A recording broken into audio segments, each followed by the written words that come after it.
കഴിഞ്ഞ 10-12 വർഷമായി ഉന്നയിക്കപ്പെടുന്ന ആവർത്തിക്കപ്പെടുന്ന ഒരു വലിയ കളവ്. അല്ലാഹു തആല ആ ഒരു പേരിൽ ഒരുപാട് പ്രതിഫലം നൽകാൻ ഒരുപക്ഷെ എൻ്റെ കാര്യത്തിൽ ഉദ്ദേശിച്ചിട്ടുണ്ടാവാം. അള്ളാഹു ആ നിലക്ക് അത് പരലോകത്ത് ലാഭമാക്കി മാറ്റിത്തരുമാറാവട്ടെ. ആമീൻ. ഈ ഒരു ആയത്ത് ദുർവ്യാഖ്യാനിച്ചോ ഇല്ലയോ? എന്താണ് ആയത്തിൻ്റെ ആശയം? യഥാർത്ഥത്തിൽ ഇത്രയും കാലം അവർ പ്രസംഗിച്ച് നടന്നിട്ടും സൂറത്ത് അൻആമുമായി ബന്ധപ്പെട്ട ആ വചനത്തിൽ ഞാൻ അവിടെ വായിച്ചതോ പറഞ്ഞതോ ആയ കാര്യം ശരിയല്ല എന്നോ കിതാബിലില്ല എന്നോ പറയാൻ അവർക്ക് ഇന്നും സാധിച്ചിട്ടില്ല, സാധിക്കുകയുമില്ല. ഞാൻ പറയാത്ത കാര്യം എൻ്റെ പേരിൽ പറഞ്ഞുവെന്ന് വരുത്തി തീർത്തിട്ട് അത് കിതാബിലില്ലാതെ വാദിക്കുകയും കളവ് പറഞ്ഞുവെന്ന് ദുർവ്യാഖ്യാനിച്ചുവെന്ന് ആരോപിക്കുകയുമാണ് അവർ ചെയ്തുകൊണ്ടിരിക്കുന്നത്. ആ ഒരു ആരോപണം ഹനീഫ് കായക്കൂടി ക്ലിപ്പിട്ടുകൊണ്ട് ഈ ആരോപണം ഉന്നയിക്കുന്ന ഒരു ഭാഗം ആദ്യം കേൾക്കുക, ശേഷം നമുക്ക് കാര്യത്തിലേക്ക് പോവാം. കോഴിച്ചനയിൽ വന്നപ്പോ അതുവരെ പറഞ്ഞ ഭൗതികോ അഭൗതികോ ഒക്കെ പോയി. നേരെ മറിച്ച് ഞാൻ നേരത്തെ പറഞ്ഞതുപോലെ ഈ തീരുമാനം അംഗീകരിച്ചു. അവിടെയാണ് വിശുദ്ധ ഖുർആനിലെ ആയത്തോതിയത്. ആ ആയത്ത് ഞാൻ വിശദീകരിക്കുന്നില്ല. സ്വാഭാവികമായും ആയത്തോതിയാൽ അതിന് വിശദീകരണം വേണമല്ലോ. ആ വിശദീകരണം ചോദിച്ചു.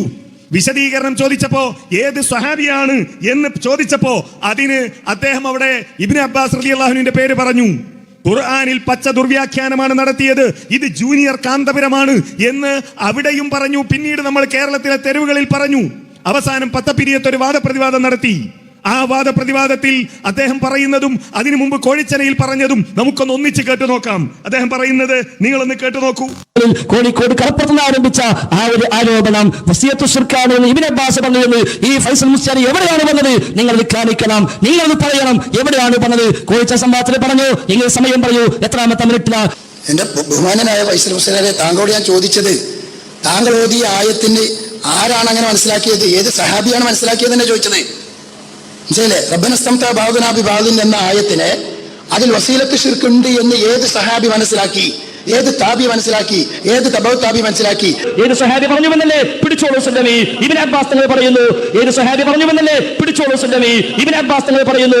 ഏത് സ്വഹാബി പറഞ്ഞു എന്ന ചോദ്യത്തിന് പിടിച്ചോളൂ സുല്ലമി എന്ന് പറഞ്ഞിട്ട് ഇബ്നു അബ്ബാസ് റളിയല്ലാഹു പറയുന്നു എന്ന് പറഞ്ഞ മുസ്ലിയാരാണ് പത്തപ്പിരിയത്തെത്തിയപ്പോൾ ചോദിക്കുന്നത്, എവിടെയാണ് ഫൈസൽ മുസ്ലിയാർ പറഞ്ഞത്? പറ്റുമെങ്കിൽ സമയം പറയണം.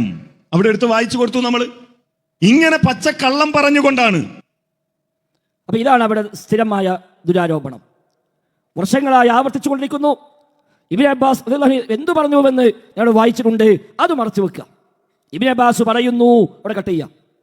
ഇബ്നു അബ്ബാസ് എന്തു പറയുന്നു അത് വായിച്ചു, അത് കേൾപ്പിക്കൂല. എന്നിട്ട് ഞാൻ പറയാത്ത കാര്യം പറഞ്ഞുവെന്ന് സ്ഥാപിച്ചെടുത്തിട്ടാണ് നാട് നീളെ ഈ ദുരാരോപണമായി അവർ ഇറങ്ങി തിരിച്ചത്.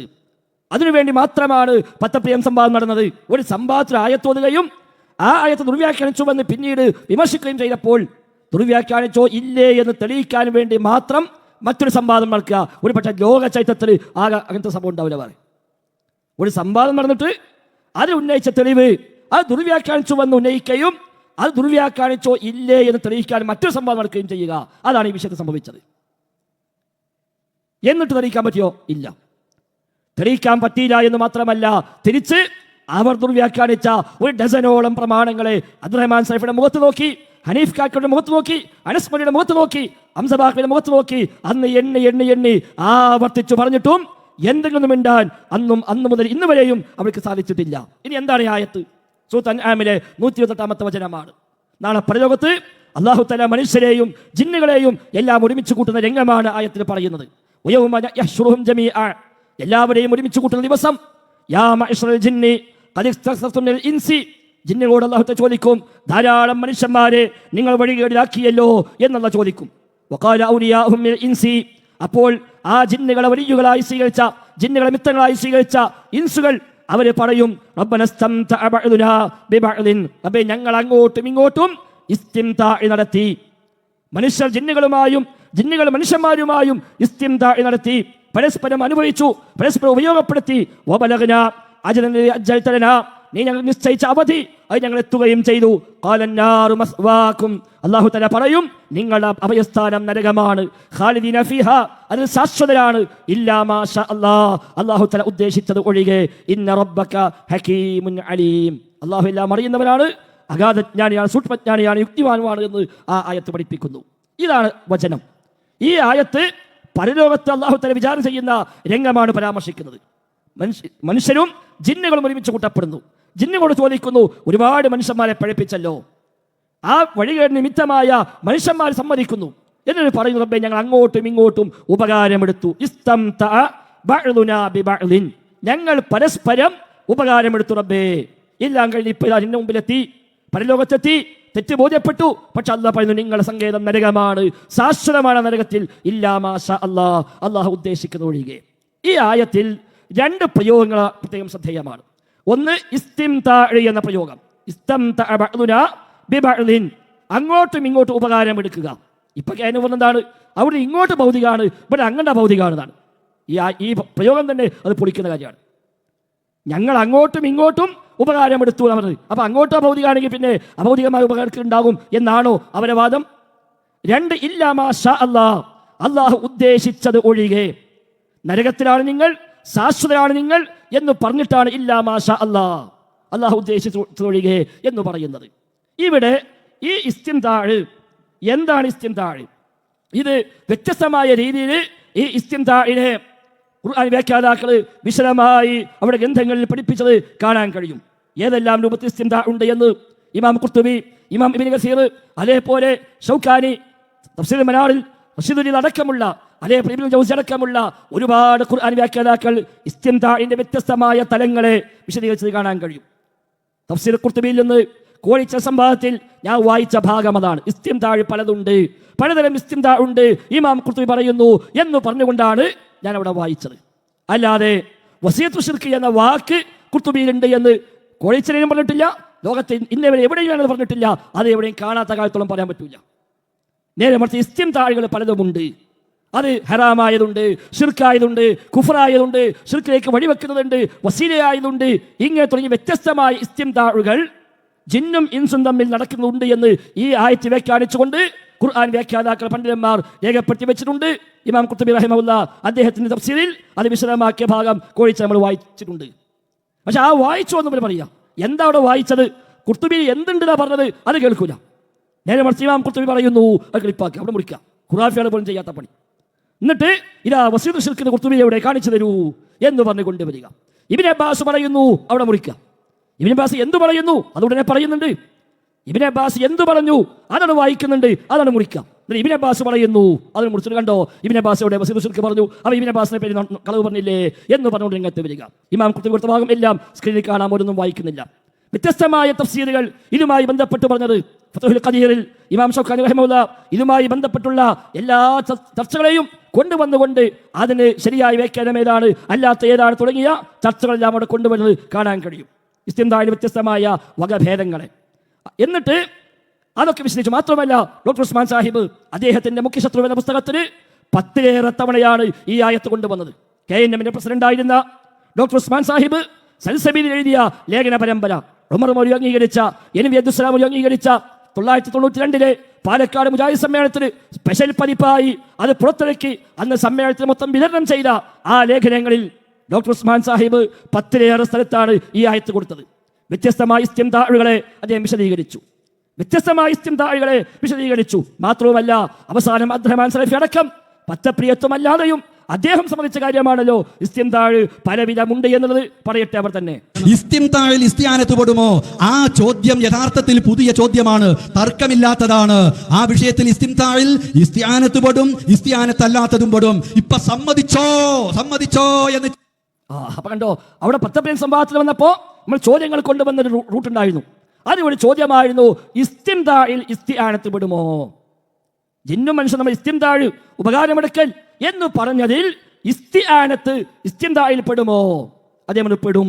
അതിപ്പോ സമ്മതിച്ചു എന്ന് പറയണ്ട, അത് പെടുന്നതാണ്. അതേപോലെ മറ്റൊരു ചോദ്യം ചോദിച്ചിരുന്നു, ഇസ്തിംതാഴ് പലവിധമുണ്ട് നിങ്ങൾ സമ്മതിച്ചല്ലോ, എന്നാൽ നിങ്ങൾ പറയുന്നു ജിന്ന് അഭൗതികമാണ് എന്ന്.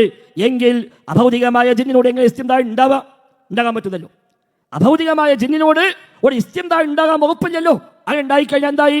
അഭൗതികമായ ഇടപെടൽ നടത്താൻ കഴിയുമെന്നായില്ലേ ആ ചോദ്യം കേൾക്കാൻ നമുക്ക് അവിടെ ചോദിച്ചത്. മൂന്നാമത്തെ മറുപടി എവിടെ? ജിന്ന് അഭൗതികമാണെങ്കിൽ അഭൗതികമായ ജിന്നോട് എങ്ങനെയാ ശിർക്ക് അല്ലാത്തൊരു ഇസ്തിംതാ ഉണ്ടാവുക? നിങ്ങൾ പ്രസംഗിച്ചെന്താ? ജിന്ന് എന്ത് ചെയ്താലും അഭൗതികമാണ്, ജിന്നിന്റെ കഴിവ് അഭൗതികമാണ്, എല്ലാം അദൃശ്യമാണ്, എല്ലാം ശിർക്കാണ്. പിന്നെ എങ്ങനെ അഭൗതികമായ ജിന്നിനോട് ശിർക്ക് അല്ലാത്തൊരു ഇസ്തിംതാ ഉണ്ടായി? അതങ്ങൾ പറയേണ്ടത്. ഇതായിരുന്നു ചോദ്യം. അത് ഉത്തരം പറഞ്ഞില്ല. ആ ചോദ്യം അദ്ദേഹം കേട്ടതേയില്ല. ആ ചോദ്യം കേൾക്കാത്ത പോലെ അതിൽ നിന്ന് സ്കിപ്പ് ചെയ്ത് പോവുകയാണ് അദ്ദേഹം ചെയ്തത്. അപ്പൊ അവിടെ ആ സംവാദത്തിലും എന്റെ പേര് അവർ ഉന്നയിക്കുന്ന ഈ ആരോപണത്തെ, ഈ വ്യാജത്തെ സ്ഥാപിക്കാൻ കഴിഞ്ഞിട്ടില്ല. അപ്പൊ ഒന്നാമത്തെ പോയിന്റ് ആയത്തിൽ പറഞ്ഞതാണ് ഇസ്തിംതായിൽ പലവിധമുണ്ട്. അതാണ് ഒരു ഭാഗത്ത്. രണ്ടാമത് ഈ ആയത്തിൽ നിന്ന് ഇബ്നു അബ്ബാസിന്റെ പേരിലും ഖുർത്തുബിയുടെ പേരിലുമെല്ലാം കോഴിച്ച സംവാദത്തിലും അതിന് മുമ്പും ശേഷവും ഒക്കെ ഞങ്ങളൊന്ന് പറഞ്ഞെന്താണ് ഈ ആയത്തിൽ പറഞ്ഞ പ്രയോഗം ഇല്ലാ മാഷാ അല്ലാഹ്, അള്ളാഹു ഉദ്ദേശിച്ചത് ഒഴികെ, അള്ളാഹു ഉദ്ദേശിച്ചത് ഒഴികെ. അപ്പൊ നിങ്ങൾ നരകത്തിലാണ്, ശാശ്വതരാണ് എന്ന് പറഞ്ഞതിന് ശേഷം അല്ലാഹ് പറഞ്ഞു ഇല്ലാ മാഷാ അല്ലാഹ്, അല്ലാഹ് ഉദ്ദേശിച്ചത് ഒഴികെ. അപ്പൊ എന്താണ് അവിടെ ഉദ്ദേശം? അല്ലാഹ് ഉദ്ദേശിച്ചത് ഒഴികെ എന്ന് പറഞ്ഞാൽ എന്താ അതിനർത്ഥം? അത് ഖുർആൻ വ്യാഖ്യാതാക്കൾ വ്യത്യസ്തമായ രൂപത്തിൽ വിശദീകരിച്ചു. ഒന്ന്, പണ്ഡിതന്മാർ പറഞ്ഞു ഇല്ലാ മാഷാ അല്ലാഹ് എന്ന് പറഞ്ഞാൽ അള്ളാഹു ഉദ്ദേശിച്ച കാലഘട്ടം ഒഴികെ എന്നാണ്. അല്ലെങ്കിൽ അള്ളാഹു ഉദ്ദേശിച്ച ചില ശിക്ഷകൾ ഒഴികെ. അപ്പൊ നരകത്തിൽ ആണെങ്കിലും നരകത്തെ ചില ശിക്ഷകൾ നിങ്ങൾക്കില്ല എന്നാണ് ഉദ്ദേശം. ചിലർ പറഞ്ഞു അല്ല, ഇല്ലാ മാഷാ അല്ലാഹ് എന്ന് പറഞ്ഞാൽ ഇല്ലാ മൻ ഷാ അല്ലാഹ്. അതാണ് ഇബ്നു അബ്ബാസിന്റെ വാചകം. ഇബ്നു അബ്ബാസ് പറഞ്ഞുവെന്ന് കോഴിച്ച സംവാദത്തിലും അതിനു മുമ്പും അതിനു ശേഷവും ഇപ്പോഴും പറയുന്നത് ഇബ്നു അബ്ബാസ് പറഞ്ഞെന്താ ഇല്ലാ മാഷാ അല്ലാഹ് എന്ന് പറഞ്ഞാൽ ഇല്ലാ മൻ ഷാ അല്ലാഹ്, അല്ലാഹു ഉദ്ദേശിച്ചവർ ഒഴികെ. അപ്പോൾ ഇസ്തിംതാഴ് നടത്തി പരലോകത്തെത്തി വിചാരണയ്ക്ക് വിധേയമാകുമ്പോൾ പറയുന്നു നിങ്ങൾ നരകത്തിലാണ്, നിങ്ങൾ ശാശ്വതരാണ്, അള്ളാഹു ഉദ്ദേശിച്ചവർ ഒഴികെ. അപ്പൊ എല്ലാം ശിർക്കാണെങ്കിൽ ശിർക്ക് ചെയ്ത് മരണപ്പെട്ടു പോയി പരലോകത്ത് വന്ന് വിചാരണയ്ക്ക് വിധേയമായി നരകം വിധിക്കപ്പെട്ടതിന് ശേഷം ചില ആൾക്ക് ഒഴിവുണ്ട് എന്ന് പറയുമോ? ശിർക്ക് ചെയ്തോ നരകത്തിൽ തന്നെയല്ലേ, ഒരു ഒഴിവുണ്ടാവില്ലല്ലോ. അപ്പൊ ഇല്ലാ മാഷാ അല്ലാഹ്, ഇല്ലാ മൻ ഷാ അല്ലാഹ്, ഉദ്ദേശിച്ചവർ ഒഴികെ എന്ന് പറഞ്ഞാൽ ആരെയാണ് ഈ ഒഴിവാക്കി പറയുന്നത്? അത് തഫ്സീലൊക്കെ ചർച്ചകൾ കാണാം. അവിടെ ഇമാം ഖുർത്തുബിയൊക്കെ കൊടുത്ത തഫ്സീലാണ് നമ്മൾ കോഴിച്ചത് വായിച്ചത്. അവിടെ മാ എന്നത് മൻ എന്ന അർത്ഥത്തിലാണ്. എങ്കിൽ പിന്നെ ഇസ്തിസ്നാ, ആ ഒഴിവാക്കി പറഞ്ഞ ആരെയാണ്? അത് അഹ്ലുൽ തൗഹീദ്, അഹ്ലുൽ ഈമാൻ, അതേപോലെ അഹ്ലുൽ ഈമാൻ മിനൽ ഉസാത്ത് എന്നൊക്കെയാണ് പറഞ്ഞത്. മുഅ്മിനീങ്ങളായ ആളുകൾ, തൗഹീദുള്ള ആളുകൾ, ഈമാനുള്ള ആളുകൾ, അവരെയാണ് ഒഴിവാക്കി പറഞ്ഞത്. അപ്പൊ ഈ ഇസ്തിംതാഴ് നടത്തി നാളെ പരലോകത്തെത്തി വിചാരണയ്ക്ക് വിധേയമാകുമ്പോഴും നിങ്ങൾ ഒരു വിഭാഗം ആളുകൾക്ക് ഇത് ബാധകമല്ല, അവർ നരകത്തിൽ ശാശ്വതരല്ല എന്ന് പറഞ്ഞത് ആരെയാണ്? തൗഹീദുള്ളവരെയാണ്. അപ്പൊ ഈ ഇസ്തിംതാഴ് കൊണ്ട് അവരെ തൗഹീദ് പൊളിഞ്ഞിട്ടില്ല. ഈ ഇസ്തിംതാഴ് കൊണ്ട് ആ തൗഹീദ് പൊളിഞ്ഞിട്ടില്ല. അതല്ലേ അൽ ഉസാത്ത് മിൻ അഹ്ലി തൗഹീദ്, തൗഹീദുള്ളവരിൽപ്പെട്ട പാപങ്ങൾ ചെയ്തവര് എന്ന വ്യാഖ്യാനങ്ങൾ ഖുർആൻ തഫ്സീറിൽ കാണാം. ഇത് രണ്ടുമാണ് ആ സംവാദം ഉന്നയിച്ചത്. അല്ലാതെ വസിയത്തുൽ ശിർക്കാണ് ഇബ്നു അബ്ബാസ് പറഞ്ഞു എന്ന് പറഞ്ഞിട്ടില്ല, വസിയത്തുൽ ശിർക്കാണ് ഖുർത്തുബിയിലുണ്ട് എന്ന് പറഞ്ഞിട്ടില്ല. അത് പറയണമെന്നാണ് ഒരു ആഗ്രഹം. അത് കാണാത്ത കാലത്തോളം പറയാൻ പറ്റില്ലല്ലോ. എന്നിട്ട് അത് പറഞ്ഞു എന്ന് വരുത്തി തീർക്കുക, പറയാത്ത സംഗതി പറഞ്ഞു എന്ന് വരുത്തി തീർക്കുക, എന്നിട്ട് പിന്നെ കൊണ്ടെടുക്കുക ഇത് എവിടുന്ന് കിട്ടി, ദുർവ്യാഖ്യാനമാണ് എന്ന് പറഞ്ഞെടുക്കുക. ഈ ഒരു വിമർശനം സ്ഥാപിക്കാൻ വേണ്ടി 3 കളവുകളാണ് അവർ പറഞ്ഞത്. 3 കളവ്. ഒന്ന്, ജിന്നിനോട് തേടിയാൽ ശിർക്കാവില്ല, വസീല മാത്രമേ ആകൂ എന്ന് പറയാൻ ആയത്തോദീന ഒന്ന് പറഞ്ഞത്. ജിന്നിനോട് തേടിയാൽ ശിർക്കാവില്ല, വസീല മാത്രമേ ആകൂ എന്ന് പറയാൻ ആയത്തോദി. അതിനുവേണ്ടി സംവാദം നടത്തി. വിചിന്തനത്തിൽ ലേഖനം വന്നു. എന്നെ പറഞ്ഞു, നേരത്തെ മലിക് സൈഫ് വായിച്ചല്ലോ. ഇവിടെ വിചിന്തനത്തിൽ ലേഖനം എഴുതി ശിർക്കാവില്ല, വസീല മാത്രമേ ആകൂ എന്ന് പറയാൻ ആയത്തോദിയതാണ്. അത് ശുദ്ധമായ കളവാണ്. രണ്ടാമത്, വസിയത്തു ശിർക്ക് എന്ന് ഇബ്നു അബ്ബാസ് പറഞ്ഞു എന്ന് ഞാൻ പറഞ്ഞു, അതും കളവാണ്. ഇബ്നു അബ്ബാസ് വസിയത്തു ശിർക്ക് പറഞ്ഞിട്ടില്ല. ഇബ്നു അബ്ബാസ് മാ എന്നതിന് മൻ എന്ന അർത്ഥം വെച്ചിരിക്കുന്നു എന്നാ പറഞ്ഞത്. അത് കോഴിച്ച സംവാദം കേൾക്കുന്ന ഏതൊരാൾക്ക് മനസ്സിലാവും. മൂന്നാമത്, വസിയത്തു ശിർക്ക് എന്ന് ഖുർത്തുബി ഇമാം പറഞ്ഞു എന്ന് ഞാൻ പറഞ്ഞു എന്നാണ് 3ാമത്തെ കളവ്. അതും പറഞ്ഞിട്ടില്ല. നേരെ മറിച്ച് ഈ മൻ എന്ന അർത്ഥം കൊടുക്കുകയും ആരെയാണ് ഒഴിവാക്കി പറഞ്ഞത് എന്ന് അവിടെ മോഹിനീങ്ങളെ, തൗഹീദുള്ളവരെ, ഈമാനുള്ളവരെ എന്ന ആശയം ഇമാം ഖുർത്തുബി കൊടുക്കുകയും ചെയ്തു. അതവിടെ പറഞ്ഞത്. അല്ലാതെ വസിയത്തു ശിർക്ക് എന്ന് ഖുർത്തുബിയിലുണ്ട് പറഞ്ഞിട്ടില്ല. ഇബ്നു അബ്ബാസ് പറഞ്ഞത് ഈ 3 കളവുകൾ എൻ്റെ പേരിൽ സ്ഥാപിച്ചിട്ട് വേണം അവർക്കിത് പ്രചരിപ്പിക്കാൻ. അതല്ലാതെ ഒരിക്കലും ഉള്ളത് പോലെ പറഞ്ഞിട്ട് ഇതാ നിങ്ങൾ ആ പറഞ്ഞ കിതാബിലില്ല എന്ന് പറയാൻ കഴിയില്ല. ഇനി മാത്രവുമല്ല, ഇതിനു വേണ്ടിയാണ് 10 പേർ സംവാദം നടത്തിയത്. ആ 10 പേർ സംവാദത്തിലും അബ്ദുറഹ്മാൻ സലഫി ഇതേ കളവ് അവിടുന്ന് പറയാൻ ശ്രമിച്ചു. നിങ്ങൾ അന്ന് ഖുർആൻ ദുർവ്യാഖ്യാനിച്ചിരിക്കുന്നു, ഇബ്നു അബ്ബാസിനെ പേര് കളവ് പറഞ്ഞിരിക്കുന്നു എന്ന് പറഞ്ഞപ്പോ അവിടുന്ന് ആവർത്തിച്ചു പറഞ്ഞു, എവിടെ സലഫി ഞാൻ ആ പറഞ്ഞത് കേട്ടോ നിങ്ങൾ ആ ക്ലിപ്പൊന്ന്. ഒരിക്കലും വസിയത്തു ശിർക്ക് എന്ന് ഖുർത്തുബിയിൽ ഉണ്ട് എന്ന് കോളിച്ചയിൽ ഞാൻ പറഞ്ഞിട്ടില്ല, എവിടെയും പറഞ്ഞിട്ടില്ല. ഇത് മറ്റൊരു കളവ് എന്റെ പേര് ഇപ്പോഴും ആവർത്തിച്ചു, ശരി ആയില്ല സലഫി. അതേപോലെ ഇബ്നു അബ്ബാസ് വസിയത്തു ശിർക്കാണ് ഇസ്തിആനത്ത് എന്ന് പറഞ്ഞു എന്ന് കോളിച്ച സംവാദത്തിൽ ഞാൻ പറഞ്ഞിട്ടില്ല, പറഞ്ഞു ഇത് ശുദ്ധ കളവാണ്, അതും ഒരു ആരോപണമാണ്. ഒരുപാട് ആരോപണങ്ങൾ കൂട്ടത്തിൽപ്പെട്ട ഒരു ആരോപണമാണ് അതും. അതുകൊണ്ട് നിങ്ങൾ അതാണ് സ്ഥാപിക്കേണ്ടത്.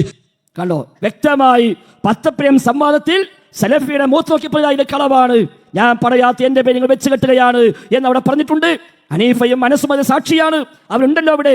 എന്നിട്ടും പുറത്തിറങ്ങിയിട്ട് ഇപ്പോഴും പറയുന്നു ഈ കളവിന്റെ പേരിൽ. കഴിഞ്ഞില്ല, വീണ്ടും കേൾക്കാം നമുക്ക്. ഇസ്തിൻതാഴ് പലവിധമുണ്ട്. ഈ ആയത്ത് മതി. ഏതാ? വസിയത്തു ശിർക്കാണ് എന്നല്ല, പിന്നെയോ ശിർക്കായതുമുണ്ട് വസീലയായതുമുണ്ട്. ഇപ്പോഴും കൂട്ടിമോട്ടാണ് ശ്രമം. എഴുത്ത് കുത്തുകളിൽ നിങ്ങൾ അങ്ങനെ എഴുതി, ഞങ്ങളത് പിടികൂടി, അവസാനം ദുർവ്യാഖ്യാനിച്ചോ ഇല്ലേ എന്ന് മാത്രം എഴുതി. ഇപ്പോഴെന്താ? ശിർക്കായതിന് 2 ആയത്ത്, വസീലയായതിന് 1 ആയത്ത്. ഞാൻ ഇവിടെ പറഞ്ഞ എന്തായിരുന്നു? ശിർക്കായതിന് 3 ആയത്ത് എന്നാ പറഞ്ഞു. ശിർക്കായതിന് 3 ആയത്ത്, ശിർക്ക് മാത്രമായത് 2 ആയത്ത് ഓതി. ശിർക്ക് മാത്രമായത് 2 ആയത്ത്, ഫാത്തിർ ആയത്ത് 1, അഹ്കാഫിൽ ആയത്ത് 2, ആ 2 ആയത്ത് ശിർക്കായത് മാത്രം. ഈ ആയത്തിൽ ശിർക്കായതും ശിർക്കിലേക്ക് എത്തിക്കുന്നതും രണ്ടും ഒന്നിച്ചു പറഞ്ഞ ആയത്ത് എന്ന് പറഞ്ഞിട്ടാ കോഴിച്ച ഞാനിത് ഓതിയത്. കോഴിച്ചയിൽ ഓതിയതാ ഞാനിത് പറഞ്ഞിട്ടാ. ശിർക്കായതും ശിർക്കിലേക്ക് എത്തിക്കുന്നതും രണ്ടും ഒന്നിച്ചു പറഞ്ഞ ആയത്താകുന്നു ഇത് എന്ന് പറഞ്ഞു. എന്നിട്ട് ഞാൻ പറഞ്ഞു മൊത്തം ശിർക്കിന് 3 ആയത്ത്. ഏതാ 3 ആയത്ത്? ഫാത്തിർ ആയത്ത്, അഹ്കാഫിൽ ആയത്ത്, അൻആം 108 ആയത്തും. ഈ 3 ആയത്തും ശിർക്കായതിന്. ഈ 3-ാമത്തെ ആയത്തിൽ വസീലയായതും പെടുന്നു. അതുകൊണ്ട് അതിനും ആ ആയത്ത് തെളിവാണ്. അങ്ങനെ മൊത്തം 4 ആയത്ത് എന്നാ കോഴിച്ചന പറഞ്ഞത്. അത് നിങ്ങൾ അട്ടിമറിച്ചിട്ട് എന്താക്കി? ശിർക്ക് 2 ആയത്ത്, വസിയത്തു ശിർക്ക് 1 ആയത്ത്, അത് ദുർവ്യാഖ്യാനമാണ്. അല്ല സലഫി, അങ്ങനെയല്ല പറഞ്ഞത്. നിങ്ങൾ പക്ഷെ CD കേട്ടിട്ടില്ലായിരിക്കാം. അതുകൊണ്ട് അവിടെ പറഞ്ഞ ഇതാണ്. മൊത്തം ഞാൻ 4 ആയത്ത് ഓതി എന്ന് പറഞ്ഞിട്ടാ പറഞ്ഞത്. 2 ആയത്ത് ശിർക്ക് മാത്രം. ഈ ആയത്തിന് ശിർക്കായതും പെടുന്നു, ശിർക്കിലേക്ക് വഴിവെക്കുന്നതും പെടുന്നു. അപ്പോൾ അതടക്കം ശിർക്കിന് 3 ആയത്തായി. ശിർക്കിലേക്ക് വഴിവെക്കുന്നതും ഈ ആയത്തിൽ പ്രതിപാദ്യമാണ്. അതുകൊണ്ട് അതും അത് തെളിവാണ്. അതുകൊണ്ടാ പന്നിപ്പാറയിൽ ശിർക്കായ ഇസ്തിആനത്തിന് ഈ ആയത്തോതിയത്. പന്നിപ്പാറയിൽ ശിർക്കായ ഇസ്തിആനത്തിന് ഈ ആയത്തോതി. അതേപോലെ കോളിച്ചനയിലും ശിർക്കായ ഇസ്തിആനത്തിന് ഈ ആയത്തോതി. ജിന്നോളെ ഇസ്തിആനത്ത് ശിർക്കാകുന്നപ്പോൾ അല്ലാത്തപ്പോൾ കൃത്യമായി മുജാഹിദുകൾക്കറിയാം. അതുകൊണ്ടാണ് അത്ര ബോധപൂർവം തന്നെ ഞങ്ങൾ അവിടെ പ്രസംഗിച്ചത്. അപ്പൊ കണ്ടു, വ്യക്തമായി പറഞ്ഞെടുത്തു. എന്തിനാ ആയത്തോതിയത്? ശിർക്കല്ല എന്ന് പറയാനല്ല, ശിർക്കായതും ശിർക്കിലേക്ക് വഴിവെക്കുന്നതും എല്ലാം ഒന്നിച്ചു പറഞ്ഞ ആയത്താണ് ഇസ്തിംതാഴ്. ഇസ്തിംതാഴ് പലവിധമുണ്ടോ ചോദിച്ചാൽ അതിനു വേണ്ടിയാണ്. ഇസ്തിംതാഴ് ഇസ്തിആനത്ത് പെടുമോ ചോദിച്ചാൽ അതിനു വേണ്ടിയാണ്. ആ ഇസ്തിംതാഴിൽ ശിർക്കായ ഇസ്തിംതാഴ് ഉണ്ട്, ശിർക്കല്ലാത്ത ഇസ്തിംതാഴ് ഉണ്ട്, എല്ലാം ഒന്നിച്ചു പറഞ്ഞ ആയത്താണ്. എന്നിട്ടാണ് വിജയനത്തെ എഴുതിയത് ശിർക്കാവില്ല, വസീല മാത്രമേ ആകൂ എന്നതിന് ആയത്തോതി. അന്ന് മുഖത്ത് നോക്കി ചോദിച്ചു, ഈ വിചിന്തനം ഒന്നുകിൽ നിങ്ങൾ തെളിയിക്കണം അല്ലെങ്കിൽ പിൻവലിക്കണമെന്ന് എത്ര പ്രാവശ്യം ചോദിച്ചോ? മിണ്ടിയില്ല. അപ്പൊ കോഴിച്ച സംഭവത്തിൽ ആയത്തോതിന് ശിർക്കല്ല പറയാനല്ല, രണ്ടും ഒന്നിച്ചു പറഞ്ഞ ആയത്താണ് പഠിപ്പിക്കാനാ. നീ കോഴിച്ചിനെ പറഞ്ഞു കേട്ടോളി. ആയത്ത് ദുർവ്യാഖ്യാനിച്ചതാ. എന്താ ദുർവ്യാഖ്യാനിച്ചത്? ഞങ്ങൾ പറയും ഇതാ കുർത്തുബി ഞാൻ തരാം, കുർത്തുബി ഞാൻ തരാം, നിങ്ങൾ വായിക്കൂ. ഞാൻ വായിച്ച ഭാഗം കുർത്തുബി ഇല്ലെങ്കിൽ ഞാൻ വായിച്ചല്ലോ. സിനയുമായി ബന്ധപ്പെട്ട്, ഖംറുമായി ബന്ധപ്പെട്ട്, മദ്യപാനവും വ്യഭിചാരവും വരെ ഈ ഇസ്തിംതാഇന്റെ ഭാഗമായി ജിന്നുകൾ മനുഷ്യരെ കൊണ്ട് ചെയ്യിക്കുന്നു എന്നുള്ളത് ഞാൻ വായിച്ചല്ലോ. എന്നിട്ട് ഞാൻ ചോദിച്ചു, ഇത് ശിർക്കാണോ? ഈ മദ്യപാനം ശിർക്കാണോ? ഈ വ്യഭിചാരം ശിർക്കാണോ? അത് ദുർവ്യാഖ്യാനാണ്. തൈരുണ്ടോ? കുർത്തുബി തരാം, അങ്ങോട്ട് തിരിച്ചു തരണമെന്നേ ഉള്ളൂ. ഈ ആ കുർത്തുബി വേണമെങ്കിൽ നിങ്ങൾ തരാം, നിങ്ങൾ വായിക്കൂ. എന്നിട്ട് ഞാൻ പറഞ്ഞു ഇല്ലെന്ന് പറയൂ, ദുർവ്യാഖ്യാനമാണെന്ന് പറയൂ. അല്ലെങ്കിൽ സാലിസ് പറഞ്ഞ എന്ത് കുർത്തുബി തോട്ടുകറിഞ്ഞാള് എന്ന് പറയൂ. അപ്പൊ എന്റെ മറുപടി വേറെ ഞങ്ങൾ പറഞ്ഞു തരാം. കണ്ടോ, കോഴിച്ച സംവാദത്തിലും പറഞ്ഞു എന്താണോ കുർത്തുബി ഞാൻ വായിച്ചത് ഇതിലുണ്ട്, കാണിച്ചുതരാം. കുർത്തുബി കൊടുക്കാമെന്ന് പറഞ്ഞു, പക്ഷെ വാങ്ങിയില്ല, അവർക്കറിയാന്ന് വാങ്ങാൻ പറ്റില്ല. എന്നിട്ടാണ് പിന്നെ പുറത്തിറങ്ങിയിട്ട് വസീദ് ശിർക്ക് കുർത്തുബിയിലില്ല. കഴിഞ്ഞ ദിവസം കണ്ടു അനസ് മൗലവി ഞാൻ 12 തഫ്സീർ ഇന്ന് വായിച്ചിട്ടാണ് വന്നതെന്ന്. നിങ്ങൾ 12 102 വായിച്ചാലും എന്റെ പേര് പറഞ്ഞ നുണ കാണൂലല്ലോ.